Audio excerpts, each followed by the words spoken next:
नाशिकमधील भगूर स्वातंत्र्यवीर सावरकर स्मारकात विविध सांस्कृतिक कार्यक्रमांचं आयोजन। सावरकरांच्या लेखणीनं अजरामर झालेली जयस्तुते गाण्याचं वादन। पुण्यातील फर्ग्युसन महाविद्यालयाच्या वसतिगृहातील सावरकरांनी वास्तव्य केलेली खोली पाहण्यासाठी खुली। सावरकरांच्या जयंतीनिमित्त अभिवादन करण्यासाठी सावरकर प्रेमींची गर्दी। मुख्यमंत्री देवेंद्र फडणवीसांकडून सावरकरांना जयंतीनिमित्त अभिवादन। वर्षा शासकीय निवासस्थानी सावरकरांच्या प्रतिमेला पुष्पहार अर्पण करून अभिवादन। छत्रपती सहकारी कारखान्याच्या नवनिर्वाचित सदस्यांनी घेतली अजितदादांची भेट। मंत्री दत्ता भरणींचीही उपस्थिती। अपघात टाळण्यासाठी एसटीत अद्ययावत सोयीसुविधा। मंत्री प्रताप सरनाईक यांची उपस्थितीत उपमुख्यमंत्री शिंदेंच्या हस्ते अत्याधुनिक एसटीचं उद्घाटन।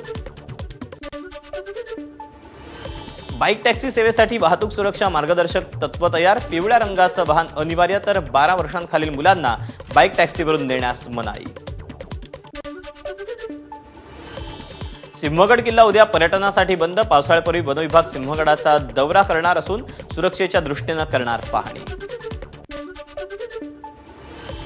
बीडमधील एका अपघातात 6 जणांच्या मृत्यूचं कारण ठरलेल्या टेम्पोचा अहवाल आरटीओकडून सादर। टेम्पोचा वेग मर्यादेपेक्षा अधिक असल्याचा अहवालामध्ये उल्लेख। नाशिकच्या येवल्यात आयशर आणि पिकअपचा अपघात। 3 जण गंभीर जखमी। स्थानिकांनी तात्काळ मदत करत जखमींना रुग्णालयात नेलं। पुणे सोलापूर महामार्गावर डाळस परिसरात आढळला अज्ञात व्यक्तीचा मृतदेह। इंदापूर पोलिसांकडून पुढचा तपास सुरू। परदेशी विद्यार्थ्यांना शिक्षणासाठी अमेरिकेची दारं बंद। विद्यार्थी व्हिसासाठीच्या जगभरातल्या मुलाखती थांबवल्या। राष्ट्रीय सुरक्षेचं कारण देत अमेरिकेनं मुलाखती थांबवल्या। आयपीएल क्वालिफायर 1 मध्ये पंजाब किंग्स आणि आरसीबी आमने-सामने येणार। पंजाब किंग्सचा तब्बल 11 वर्षांनंतर प्लेऑफमध्ये प्रवेश तर आयपीएलच्या 17व्या हंगामामध्ये एकदाही विजेतेपद न मिळवलेल्या आरसीबीला यंदा जेतेपद मिळवण्याची संधी। आयपीएलच्या एलिमिनेटरमध्ये मुंबई गुजरात टायटन्स आमने-सामने येणार। शुभमन गिलच्या नेतृत्वात गुजरात टायटन्स पहिल्यांदाच प्लेऑफमध्ये।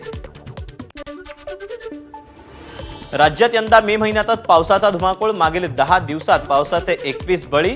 जालना आणि नागपूर जिल्ह्यात प्रत्येकी 4 जणांचा मृत्यू। जालन्यातील घनसावंगी तालुक्यात नदीला आलेल्या पुरातून जीवघेणा प्रवास सुरूच। बोडखा गावात ट्रॅक्टर पुराच्या पाण्यात घालून रस्ता ओलांडतानाचा व्हिडिओ समोर। यवतमाळच्या वणीमध्ये विदर्भा नदीच्या पाण्यात मालवाहू ऑटो वाहून गेला। घटनेत एकाचा मृत्यू। पुराच्या पाण्यातून वाहन नेण्याचं धाडस जीवावर बेतलं।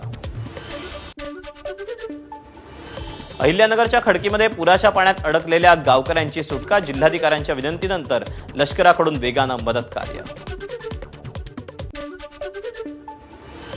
कोल्हापुरातील राधानगरी धरण मे महिन्यातच 50% भरलं। पंचगंगा आणि भोगावती नदीवरील बंधाऱ्यावरील बर्गे न काढल्यामुळे राधानगरी धरणातील विसर्ग ही थांबवल्यानं धरणाच्या पाणी पातळीत वाढ।